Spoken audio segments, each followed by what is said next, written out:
For the last few years, I've had this sense that everything I learned as a kid about how America's government works is completely wrong. But I had no idea how bad things actually were until I saw this one graph.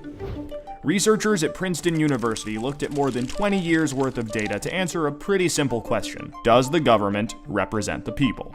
Now, this is what they found. This axis here represents public support for any given idea. On the left, at 0%, are ideas that not a single American wants. On the right, at 100%, are ideas that everyone supports. This axis represents the likelihood of Congress passing a law that reflects any of these ideas, from a 0 to a 100% chance. On this graph, an ideal republic would look like this. If 50% of the public supports an idea, there's a 50% chance of it becoming law. If 80% of us support something, there's an 80% chance. You get the idea. Now, most Americans would probably agree that, with a few exceptions, we should be as close to this ideal as possible. Unfortunately, the way America actually works doesn't even come close. Take an idea that nobody supports, literally nobody, and it has about a 30% chance of becoming federal law. Now, take an incredibly popular idea, the most popular idea this country has ever seen, and there's also about a 30% chance of it becoming law. This means that the number of American voters for or against any idea has no impact on the likelihood that Congress will make it law.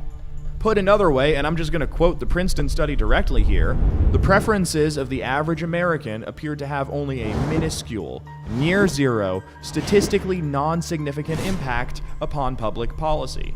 So if you've ever felt like your opinion doesn't matter and that the government doesn't really care what you think, well, you're right. But there's a catch. This flat line only accounts for the bottom 90% of income earners in America. Economic elites, business interests, people who can afford lobbyists, they get their own line. Look at how much closer their line is to the ideal. When they want something, the government is much more likely to do it. And when they don't, they have the power to completely block it from happening, no matter how much the rest of the country supports it. They get what they want, and guess who ends up paying for it?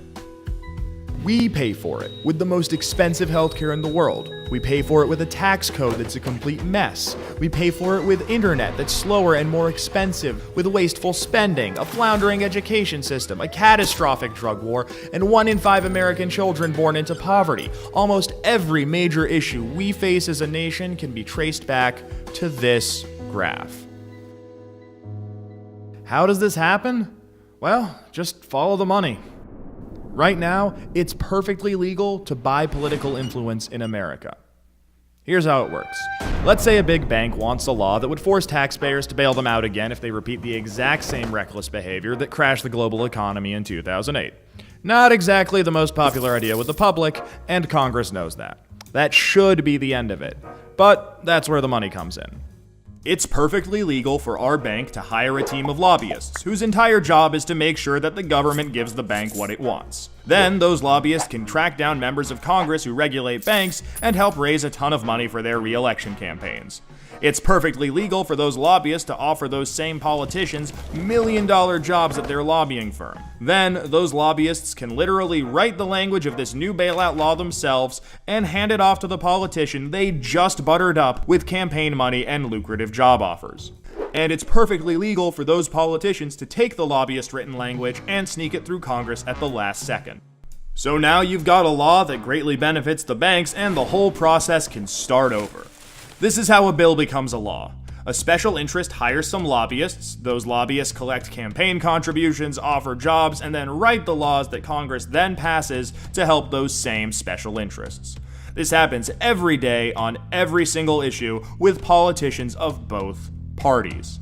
In the last 5 years alone, the 200 most politically active companies in the United States spent $5.8 billion influencing your government.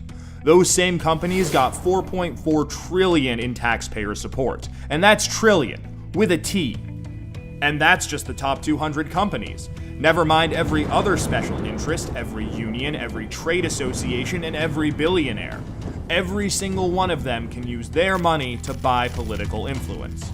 You know, there's this idea out there that this only became a problem after the Supreme Court's Citizens United decision in 2010. But the data goes back almost 40 years, and the results are clear. Corruption is legal in America. And as long as it is, anyone who can spend money to buy political influence will. The solution here isn't rocket science. Make corruption illegal. We already know Congress won't do it. I mean, one look at this chart will tell you that. What we need is a plan that lets us go around Congress and do what the American people do best. Fix this mess ourselves. Well, good news. We have that plan and it's already working. Now that we've got the problem covered, let us show you how to be part of the solution.